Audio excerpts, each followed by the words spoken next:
बतारीख 26 मई को मोदी के इक़्तिदार वाली मरकज़ी बीजेपी हुकूमत के ख़िलाफ़ किसानों की तहरीक को 6 माह मुकम्मिल हो रहे हैं। इस ज़िमन में कर्नाटका में कांग्रेस के अलावा SDPI, WPI और IUML व दीगर सियासी पार्टियों ने भी इस दिन किसानों की जानिब से कॉल किए गए ब्लैक डे की हिमायत का ऐलान किया है।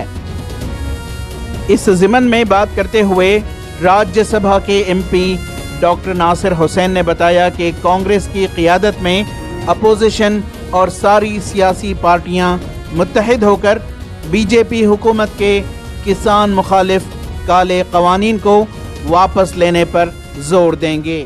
क्या था कि ये काले कानून है, ये किसान विरोधी कानून है और ये कानून अगर लागू किया जाएगा हमारा जो कृषि क्षेत्र है और उसमें हमारे जो किसान हैं इनके लिए बहुत दिक्कतें पैदा होंगे और इनकी इनकम में बहुत भारी गिरावट आएगी।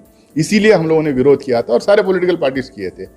लेकिन सरकार जिस तरीके से पार्लियामेंट चला रही है और जिस तरीके से सरकार चला रही है और इनका अहंकार जो है, इसके वजह से ये किसी भी चीज़ पे पीछे हटना नहीं चाह रहे। हम लोगों ने दिया उनको सुझाव कि जॉइंट पार्लियामेंट्री कमेटी बनाए, जॉइंट पार्लियामेंट्री एक कमेटी बनाए, नहीं तो सेलेक्ट कमेटी बनाए जिसमें सारे पॉलिटिकल पार्टीज के नुमाइंदे रहें और किसान यूनियन के नुमाइंदे रहें, साइंटिस्ट रहें, एक्सपर्ट्स रहें, इकोनॉमिस्ट रहें, एग्रीकल्चरल एक्सपर्ट्स रहें। उसके बाद उसमें तय किया जाए कि इस बिल को किस शेप में लाया जाए, क्या अमेंडमेंट्स लाना चाहिए। लेकिन सरकार मानी नहीं। 6 महीने से हिंदुस्तान भर में इनका हड़ताल चल रहा है। ये लोग आंदोलित हुए हैं। कई लोगों, मेरे ख्याल से 250 से ज़्यादा किसान अपनी जान गंवा बैठे हैं। इसके बावजूद आज तक कुछ नहीं किया।